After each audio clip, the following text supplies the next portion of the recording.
گاڑی کے ہارن کی آواز پر چوکیدار نے فوراً سے آگے بڑھتے گیٹ کھولا۔ گاڑی میں بیٹھے زرغان خان پر نظر پڑتے اس نے احتراماً اسے دور سے سر تسلیم خم کرتے سلام کیا، جس نے ہلکا سا سر ہلاتے سپاٹ تاثرات سمیت سامنے کی جانب نگاہیں جمائیں۔ گاڑی گیٹ سے اندر داخل ہوئی تو اس کی نگاہ چاروں اطراف کا اچھے سے جائزہ لینے لگی۔ اس کے آدمی ڈیرے کے ہر در و دیوار کے ساتھ اسلحے سے لیس مستعدی سے کھڑے تھے۔ وہ خانزادہ کی فطرت سے بخوبی واقف تھا، مگر اس بار وہ اسے جیتنے کا ایک موقع بھی نہیں دینے والا تھا۔ گاڑی پتھریلے روش پر رکی۔ اس کے حکم کے مطابق پہلے ہی باہر کھڑی دو ملازمین گاڑی کی جانب بڑھی۔ وہ خان تھا اور اچھے سے جانتا تھا کہ خان اپنی عورت اپنی عزت کے معاملے میں کتنا سخت ہوتے ہیں، اور وہ خود بھی اصول پسند تھا۔ اس نے ہدیٰ خان کو اغوا ضرور کیا تھا، مگر اس کی نیت صرف ماجد کو اپنے سامنے جھکانا تھا۔ اس نے اسے اندر لے آؤ۔ سرد نگاہیں ان دونوں پر ڈالے وہ تحکم بھرے انداز میں کہتے اب بھاری قدموں سمیت آگے کو بڑھا تھا۔ پچھلی سیٹ کا دروازہ کھولتے ان دونوں عورتوں نے ہوش و خرد سے بیگانہ پڑی ہدیٰ خان کو سہارے سے اٹھایا اور اب کندھے کا سہارا دیے اس کے بے ہوش وجود کو تھامے وہ اب ڈیرے کے اندرونی جانب بڑھ گئی تھی۔ برآمدے میں قدم رکھتے، شال جھٹکتے ہوئے وہ اپنے کندھوں پر درست کرتے کسی گڑبڑ کے احساس پر ایک دم سے رکا تھا۔ سیاہ جوتوں میں مقید پاؤں کی حرکت رکی۔ مضبوط ہاتھوں کی مٹھیاں بھینچے وہ ایک دم سے رخ موڑے داہنی سمت دیکھنے لگا۔ آنکھوں کی سمٹی پتلیاں آخری حد تک پھیلی تھی۔ اس کے لبوں سے ہلکی سی سرگوشی نمودار ہوئی۔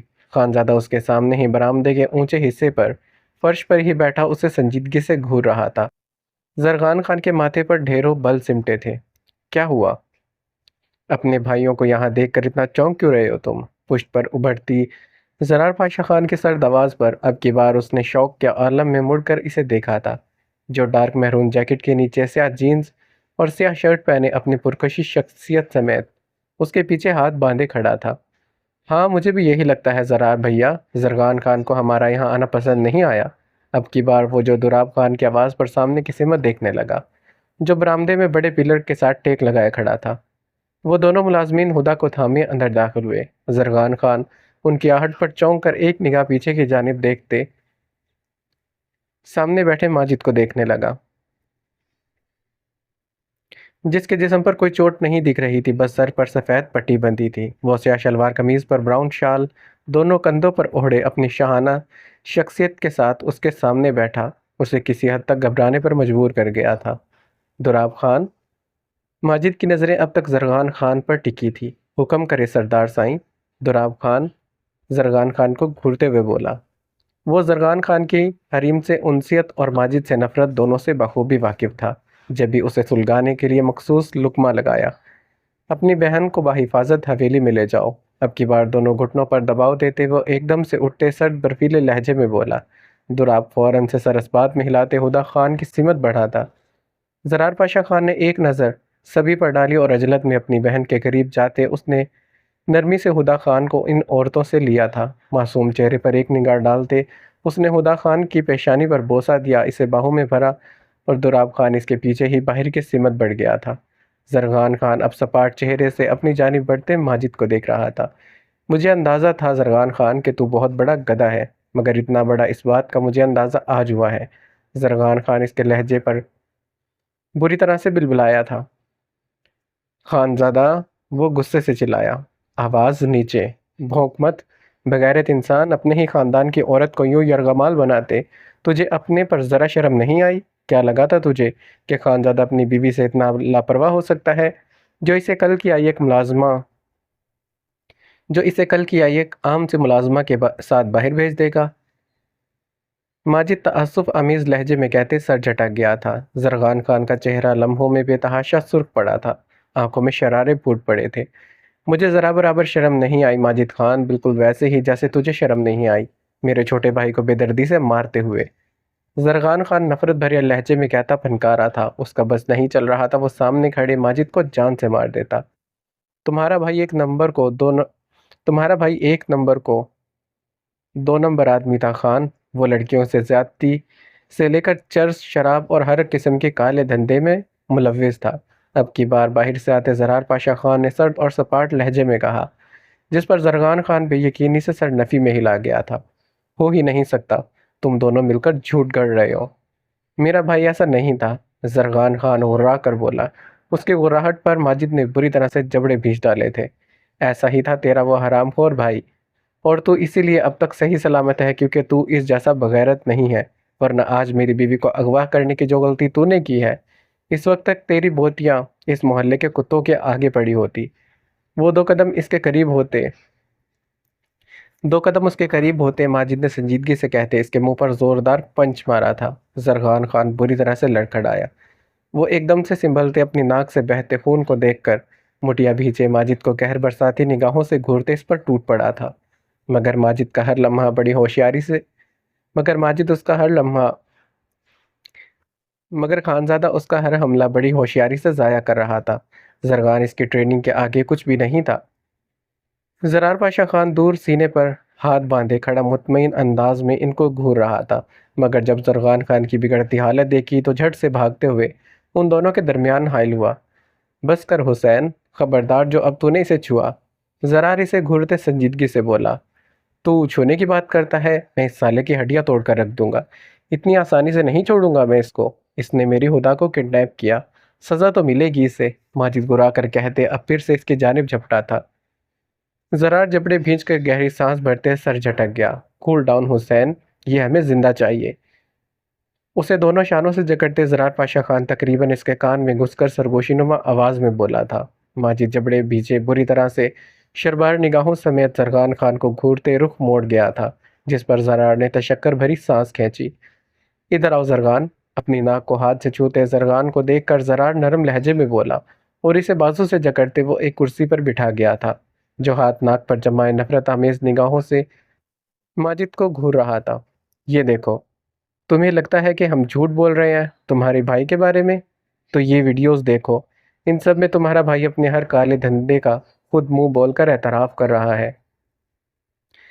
زرار پاشا خان نے اپنا موبائل فون نکالتے ایک ویڈیو چلا کر اس کے سامنے کر دی۔ زرغان پہلے اسے سنجیدگی سے گھورتا رہا، پھر کچھ سوچ کر موبائل فون پکڑا۔ موبائل فون میں نظر آتا شخص اس کا سگا بھائی تھا، جس کی موت نے اسے مہینوں تکلیف میں رکھا۔ اگر تمہیں شک ہے کہ یہ ویڈیوز جھوٹی یا ایڈٹ کی گئی ہیں تو تم ری چیک کروا سکتے ہو۔ زرغان کو اپنے کانوں میں گونجتی زرار پاشا خان کی آواز سنائی دی، مگر وہ تو اسکرین پر نظر آتے ہولناک مناظر پر دہل گیا تھا۔ آفتاب خان رمینا خان کے ساتھ ایک اڈے پر تھا، جہاں ان کے سامنے ہزاروں کی تعداد میں غریب بے بس معصوم بچیاں بندھی پڑی تھی۔ بیشتر اپنے ہوش و حواس میں نہیں تھی۔ ان کی باڈی میں آفتاب خان کے گارڈز انجیکٹ کر رہے تھے۔ کئیوں کی مزاحمت اور بھاگنے کی کوشش پر انہیں بے دردی سے پیٹا جا رہا تھا۔ یہ منظر اس قدر روح کو چھنی کر دینے والا تھا کہ زرغان خان موبائل فون اپنی نظروں سے دور کر گیا تھا۔ جلتی ہوئی آنکھیں میچتے اس کی نظروں کے سامنے اس کی چھوٹی بہن ہدا بخت کی شبیہ لہرائی تھی۔ اسے یوں محسوس ہوا جیسے اس کا کلیجہ منہ کو آیا ہو۔ وہ خود ایک معصوم بہن کا بھائی تھا۔ آج تک کریم خان کو بھی اس نے محبت کی نگاہ سے دیکھا تھا، مگر یہ حقیقت کہ اس کا بھائی اس قدر بد صفت شخص تھا، زرغان خان کے لیے یہ تسلیم کرنا انتہائی ناممکن تھا۔ وہ منہ پر ہاتھ پھیرتے اپنے سانس بحال کرنے لگا۔ زرار نے بے بسی سے اسے دیکھتے جبڑے بھیج کر اس کے شانے پر ہاتھ رکھا۔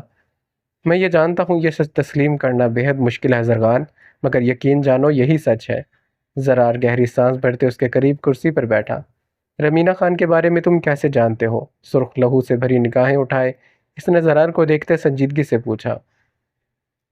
دل کا بوجھ ناقابل برداشت تھا، مگر اسے یہ زخم سہنا ہی تھا، یہ گھاؤ اسے اپنی ذات پر جھیلنا ہی تھا۔ زرار خان کو ہرگز اندازہ نہیں تھا کہ زرار پاشا یا ماجد رمینا خان کی اصلیت سے واقف ہوں گے۔ بہت پہلے سے وہ ماجد کو پسند کرتی ہے، مگر وہ یہاں اپنا ہر برا کام بڑی ہوشیاری اور چالاکی سے کر رہی ہے۔ خانزادہ سے اس کا نکاح کروانا بہت خطرناک تھا، کیونکہ اس طرح سے وہ مجھ تک آسانی سے پہنچ سکتی تھی۔ اس لیے ہم نے اس سے دراب خان کو قائل کیا کہ وہ اسے پرپوز کرے۔ جب رمینا کو خانزادہ کی طرف سے پیش قدمی نظر نہ آئی تو اس نے دراب کو مہرہ بنایا، مگر انجانے میں وہ خود ہمارا مہرہ بن گئی۔ دراب خان ہمارے لیے کسی حکم کے اکے کی مانند ہے۔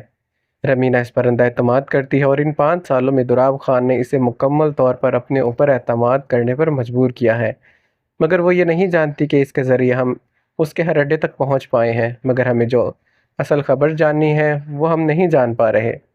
زرار پاشا خان نے اسے سرد لہجے میں تفصیل سے آگاہ کیا، جس کے چہرے پر سوچ کی گہری پرچھائیاں رقم تھی۔ تم کیا جاننا چاہتے ہو اس سے؟ زرغان خان حیرت زدہ تھا کہ اتنا سب کرنے کے باوجود بھی وہ آخرکار اس لڑکی سے کون سا سچ نہیں اگلوا پائے تھے۔ ہم پاکستان میں آفتاب خان کے سوا اس کے دوسرے پارٹنر کو نہیں جانتے۔ آفتاب خان اس کا چھپا پیادہ تھا آفتاب خان اس کا چھپا ہوا پیادہ تھا، مگر اس گیم کا اصل ماسٹر مائنڈ کوئی تیسرا ہے۔ ہمیں اسی تیسرے تک پہنچنا ہے۔ خانزادہ نے اب کی بار سنجیدگی سے اسے گھورتے کہا، جس نے سرد سانس فضا کے سپرد کی تھی۔ مجھ سے کیا چاہتے ہو تم لوگ؟ زرغان خان ان دونوں کی رگ رگ سے واقف تھا کہ اگر 5 سالوں تک وہ یہ راز چھپائے ہوئے تھے اور آج اس کے سامنے سچ کھول رہے ہیں تو یقیناً وہ اسے استعمال کرنے والے تھے۔ تمہارا ساتھ اس وقت رم... تمہارا ساتھ اس وقت رمینا اچھے سے جانتی ہے کہ تم اپنے بھائی کے قاتل کو مارنے کے لیے بےتاب ہو۔ تم اس کی ٹیم میں شامل ہونے کی اداکاری کرو گے؟ زرار کہتے ہوئے رکا۔ اور آگے؟ زرغان نے بے چینی سے پوچھا۔ آگے جب تم وہاں پہنچو گے تب بتاؤں گا، پہلے ہی ساری گیم تھوڑی نہ سمجھائی جاتی ہے۔ شہد رنگ آنکھوں میں شرارت سمیٹے وہ آنکھ دبائے بولا تو زرغان نے سر جھٹکا تھا۔ اگر میں انکار کر دوں تو؟ وہ ترچھی نگاہوں سے خانزادہ کو دیکھتے سنجیدگی سے پوچھنے لگا۔ تو آج ہی تیرا مقبرہ اس ڈیرے پر بنے گا جس پر پہلی مالا میں چڑھاؤں گا۔ خانزادہ جبڑے بھیچے پوری قوت سے دبے دبے انداز میں بولا، اور اس کی غسیلی نگاہوں کو دیکھ کر زرغان تنفر سے سر جھٹک گیا تھا۔ مر گئے زرغان خان کو مارنے والے خانزادہ، اتنی مار اسی لیے کھائی تم سے کیونکہ میں نے تمہاری عزت پر ہاتھ ڈالا، وگرنہ یہ زرغان خان اپنی طرف اٹھتے ہر ہاتھ کو توڑ بھی سکتا ہے اور ہر آنکھ کو پھوڑ بھی سکتا ہے۔ اب کہ زرغان خان نے اپنے زخمی چہرے پر دل جلاتی مسکراہٹ سجا کر آنکھ ونک کی تھی۔ خانزادہ کے چہرے پر پھسلتی سرخی اس کو مزہ دے رہی تھی۔ خانزادہ سے خون آشام نگاہوں سے گھورنے لگا جب واپس موڑا تھا۔ چلتا ہوں، کام ہوتے ہی دوبارہ ملاقات کروں گا، مگر اس بار جگہ میری من پسند کی ہوگی۔ وہ اپنے سوجے جبڑے کو رومال سے ڈھانپتے اونچی آواز میں ہانکتے گیٹ عبور کر گیا تھا۔ خانزادہ نے غصے سے زرار پاشا کو دیکھا جو کندھے اچکا کر ڈھیٹوں کی طرح مسکرایا تھا۔ 1 منٹ، تو واپس نہیں جا سکتا پاشا خان؟ مجھے کچھ جاننا ہے تجھ سے۔ ماجد اسے بھاگتا دیکھ کر اسے گردن سے دبوچتے اپنی جانب کھینچ گیا تھا، مگر زرار پاشا اس کے آگے پھنسنے والا نہیں تھا۔ وہ بس کسی بھی طرح یہاں سے بھاگنا چاہتا تھا۔ نوری اور نعمت اکیلی ہیں حسین، باقی کا کام تو سنبھال لینا، مجھے اب جانے دے۔ وہ اپنے ماتھے پر بکھرتے شہد رنگ بالوں کو سنوارتے عجلت بھرے انداز میں بولا۔ یہ کیا ہوا ہے تیرے گال پر؟ ماجد اس کی بات کا جواب دیے بنا اسے گردن سے دبوچتے اپنے ساتھ گھسیٹتے اس کے گال پر بنے ناخن کے گہرے سرخ نشانوں کو گھورتے لب دباتے بظاہر سنجیدگی سے پوچھنے لگا تھا۔ زرار اس کی آنکھوں میں شرارت دیکھ کر پہلو بدل کر رہ گیا۔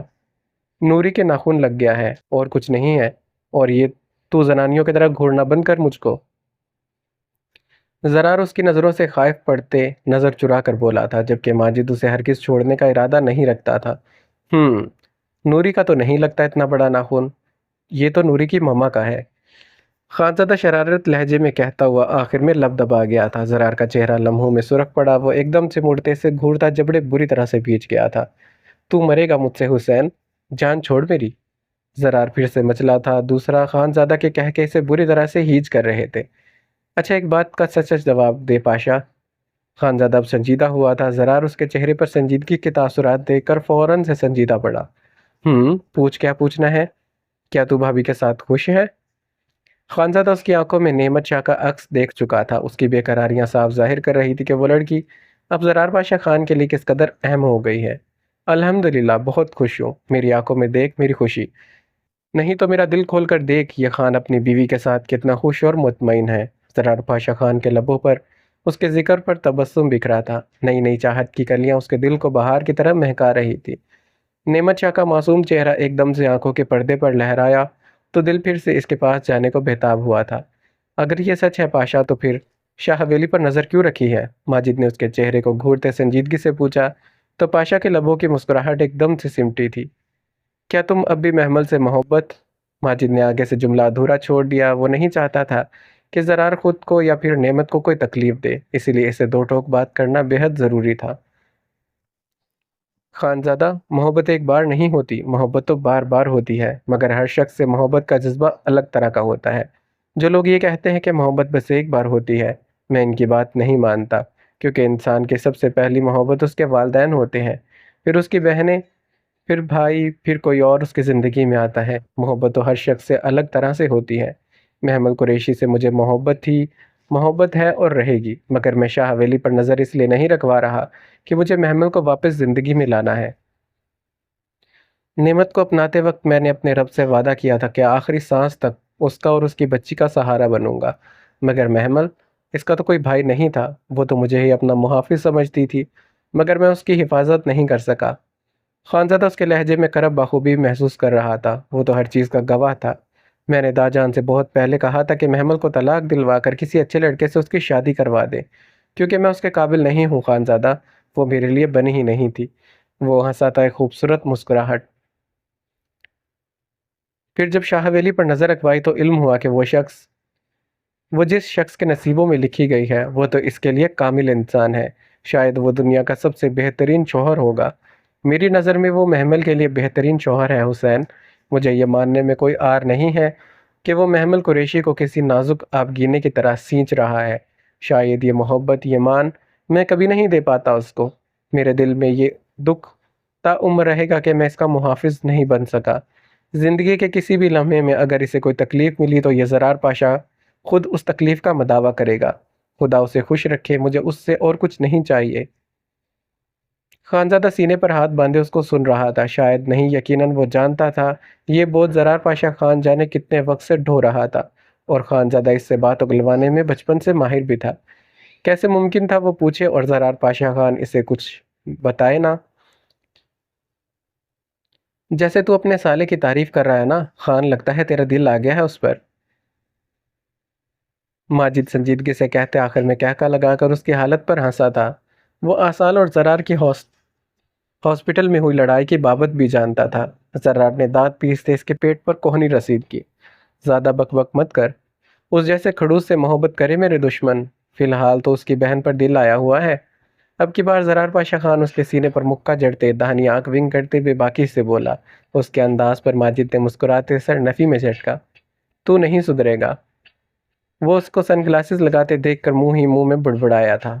ہاں، بیگم کی نظروں میں اپنے لیے چاہت دیکھنے کا بھی الگ ہی مزہ ہے، کبھی ٹرائی کرنا۔ وہ زیر لب بڑبڑاتے اسے الوداع کرتا اپنی جیپ کی جانب بڑھا تھا جو ڈیرے کے پیچھے کی جانب جھاڑیوں میں کھڑی تھی۔ خانزادہ اسے دیکھتا مسکرایا جب اچانک سے اس کے موبائل فون پر میسج ٹون آیا اور وہ ایک دم سے باہر کی جانب بڑھا تھا۔ میسج دراب خان کا تھا۔ اس نے جیسے ہی میسج کھولا چہرہ غصے سے لال پڑا تھا۔ سامنے ہی رمینہ خان کی تصاویر اور ماجد کی تصاویر ایڈٹ کر کے جوڑی گئی تھی، جس کے اوپر واضح الفاظ میں لکھا گیا تھا، میرا پریمی دراب خدا۔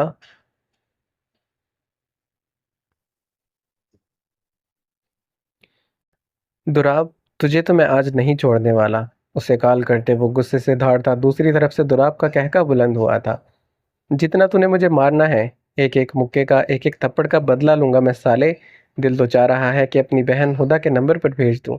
تیری آج کی رات تو بڑی حسین گزرے گی۔ بالوں میں انگلیاں چلاتے وہ دانت دکھاتے مسکرایا تھا۔ غیرت کھا بغیرت انسان، وہ تیری بیوی ہے۔ کاہے کی بیوی؟ سالی نے ایک آنکھ اٹھا کر ڈھنگ سے دیکھا تک نہیں، بڑی آئی بیوی بننے والی۔ بیٹا، جب تک یہ چیپٹر کلوز ہوگا نا تب تک میں تیرے ہر تھپڑ کا حساب بے باک کرنے والا ہوں۔ خانزادہ گاڑی سٹارٹ کرتے اس کے نام پر زور دیتے گرایا تھا۔ چلا مت سالے، تیرا بہنوئی ہوں۔ اب چلایا تو اگلی تصویر بیڈ روم والی ہوگی، رمینہ خان تیری باہوں میں ہوگی اور تو ہدا خان کے کمرے سے باہر۔ دراب خان مسکراتے اپنے بالوں میں انگلیاں چلاتے کسی شہنشاہ کی طرح بولا۔ صوفے پر پھیل کر بیٹھتے وہ ماجد کے سرخ چہرے کو سوچتے ہوئے پھر سے ہنسا تھا۔ تجھے تو میں چھوڑوں گا نہیں دراب۔ ہاں ہاں، آجا بیٹا، اب ہاتھ لگایا تو تیری بیوی تجھے ساری عمر منہ نہیں لگائے گی، اور یہ ایڈیٹر دراب خان کا وعدہ ہے۔ تو جان سے جائے گا دراب۔ ماجد نے رفتار بڑھاتے دانت پیستے کال کاٹی تھی۔ کتنا مزہ آیا نا حریم میرے رسگلے، کتنا مزہ آیا۔ وہ صوفے کے سامنے سینے پر ہاتھ باندھے کھڑی حریم کو دیکھ کر کہکے پر کہکا لگا رہا تھا۔ زندگی میں پہلی بار ماجد اس کے قابو میں آیا تھا اور اس کی خوشی تو عید جیسی تھی۔ دراب کا یہ ری ایکشن صورتحال سمجھتے ہی بدلا تھا۔ وہ کرنٹ کھاتے حریم کے کندھے سے سر اٹھائے اس کو دیکھنے لگا، جس کا چہرہ خطرناک حد تک سنجیدہ تھا۔ میری برفی، کیا ہوا تمہیں؟ حریم کے غصے سے پھولے چہرے کو دیکھ کر وہ خوفزدہ آواز میں منمناتے حریم خان کو تھوڑی سے تھام گیا تھا۔ ذرا کمرے میں چلو دراب خان، تمہیں برفی تو کھلاؤں؟ وہ اسے بازو سے جکڑتے دانت پیستے بولی تھی۔ دراب خان اس کے بھائی کو بلیک میل کر رہا تھا، وہ بھی حریم خان کے ہوتے ہوئے۔ ڈارلنگ سب مذاق تھا، ایک نمبر کا مذاق۔ دیکھو میرا تو موبائل آف ہے۔ وہ اچانک شیر سے بلی بن گیا تھا۔ حریم نے ایک نظر فون کو دیکھا جس پر خانزادہ کی جانب سے کوئی میسج آیا تھا۔ فون فوراً سے بجا تھا جس پر دراب کے چہرے کی زردیاں اور بڑی تھی۔ یہ خود آن ہو گیا ہے، اسے بیماری پڑ گئی ہے یار سچ میں۔ دراب فون کو دیکھتے دہائی دینے لگا جبکہ حریم اسے بازو سے جکڑتے اپنے کمرے کی جانب لے جا رہی تھی۔ باورچی خانے میں کام کرتی ملازمائیں جو پہلے ہی ربینہ خان کی قسمت پر رشک کرتی تھی، اب حریم خان کی قسمت پر رشک کر رہی تھی۔ سچ میں خان جیسا شوہر خدا سب بیویوں کو دے۔ ہمارے مرد تو ہم اکیلیوں سے محبت نہیں کرتے اور یہ دو کے ناز نخرے اٹھاتے ہیں۔ بختوں نے تعصب سے بھری ٹھنڈی سانس بھرتے کہا، جس پر ساتھ کھڑی ملازمہ نے فوراً سے سر کو ہاں میں ہلا ڈالا۔ کون ہے؟ اندر آ جائیں۔ گرم شال اپنے شانوں پر لپیٹے محمل بلند آواز میں بولی، جس پر دروازے پر دستک دیتی نوری اندر ہی داخل ہوئی تھی۔ نظریں آئینے کے سامنے کھڑی محمل قریشی پر پڑتے تحیر سے پھیلی تھی۔ وہ زرد رنگ کے خوبصورت کامدار جوڑے میں ملبوس تھی۔ سوٹ کا کھلا کھلا رنگ، اس پر متضاد سرخ اور سفید چہرے پر وہ جگمگاتی نیلی آنکھیں اس کے حسن کو چار چاند لگا رہی تھی۔ نوری اسے خاموش نظروں سے سراہتی دل ہی دل میں جانے کتنی ہی بلائیں لے گئی تھی، جس کے ہونٹوں پر خوبصورت مدم سی مسکراہٹ تھی جو غالباً ان کے سردار کی مرہون منت تھی۔ بی بی جی، آپ کو سردار سائن نیچے بلا رہے ہیں، نوری نے مسکرا کر خوشگوار لہجے میں کہا۔ محمل نے چونک کر اسے آئینے سے دیکھتے سر اسبات میں ہلایا۔ اچھا میں آتی ہوں، محمل مدم لہجے میں کہتی اب سنگار میز پر پڑے خوبصورت کنگن اٹھاتے اپنی کلائیوں میں پہننے لگی۔ آسال آغا کی جانب سے تحفے میں ملے وہ خوبصورت کنگن اس کی کلائیوں پر جچ رہے تھے۔ تیاری مکمل کرتے وہ پورے اعتماد سے مڑ کر قدم دروازے کی سمت بڑھا گئی تھی۔ سیڑھی پر قدم رکھتے اس کے نگاہ لاؤنج سے اسی سمت آتے حفیظ قریشی اور اپنی ماں پر پڑی۔ بابا، لبوں سے ہلکی سی سرگوشی نما آواز نکلی۔ نیلی خوبصورت آنکھوں میں روشنیوں کے جگنو چمک رہے تھے۔ وہ عجلت میں مگر بڑی ہی احتیاط سے سیڑھی عبور کرتی نیچے آئی۔ جب بھی حفیظ قریشی کی نگاہ اپنی بیٹی پر پڑی، قبل خان نم نگاہوں سے محمل کو دیکھ رہی تھی جسے اس جوڑے میں پہچاننا مشکل لگ رہا تھا۔ اماں، محمل کی آنکھیں لمحوں میں بھیگی۔ ان دونوں کو اپنے سامنے سے ہی سلامت دیکھ کر وہ بھاگ کر ان تک پہنچی اور انہیں سینے کا حصہ بنایا تھا۔ قول بیگم تو بیٹی کا سر اور ماتھا چومتے اسے سینے میں چھپا گئی تھی۔ کتنا سکون ملا تھا دل کو اسے باحفاظت اور تندرست دیکھ کر۔ ایک دم سے آسال آغا ان کے پیچھے ہی بھاری قدموں سمیت اندر داخل ہوا۔ ایک نگاہ محمل اور ان دونوں پر ڈالے وہ پشت پر ہاتھ باندھے ہلکا سا مسکرایا۔ محمل، حفیظ قریشی کے سینے سے لگتی آنکھیں سکون سے بند کر گئی تھی۔ ایک دم سے قدموں کی آہٹ پر آسال نے مڑ کر پیچھے کی جانب دیکھا، جہاں آغا جانریز اور غضب کے سرخیاں سمیٹے سبز آنکھوں میں وحشت ناک تاثرات لیے حفیظ قریشی اور قول بیگم کو سپاٹ چہرے سے دیکھ رہے تھے۔ تمہاری اتنی جرت جو میرے منع کرنے کے باوجود بھی تم نے اس حویلی میں قدم رکھا؟ تیز تیز قدم اٹھاتے وہ ان کے قریب آتے بلند آواز میں دھاڑے۔ نوری جو محمل کے لیے دل سے خوش ہوئی تھی، اب آغا جان کو دیکھ کر اس سمت سبھی ملازموں نے منہ پر ہتھیلی جماتے اس منظر کو دیکھا تھا۔ نفیسہ شاہ نماز ادا کرتی آغا جان کی دھاڑ پر عجلت میں بھاگتی ہوئی باہر آئی تھی۔ ایک نگاہ محمل کو دیکھ کر انہوں نے حفیظ قریشی کو دیکھا، جن کے سینے سے محمل لگی کھڑی تھی۔ یقیناً وہ محمل کے ماں باپ ہی تھے۔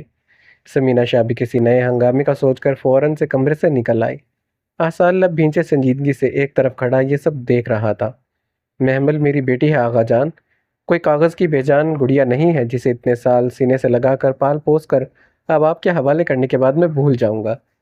حفیظ قریشی اب ان کی آنکھوں میں دیکھتے سپاٹ لہجے میں گویا ہوئے تھے۔ وہیں پر آغا جان کے چہرے کا رنگ ان کے دوبدو جواب دینے پر بدلا تھا۔ بھولو مت تم کس سے زبان درازی کر رہے ہو حفیظ، تم ایک معمولی کسان ہو اور یہ ہماری حویلی ہے۔ تمہاری بیٹی اب ہمارے آغا کے نکاح میں ہے، اس لیے اب ہم چاہیں گے کہ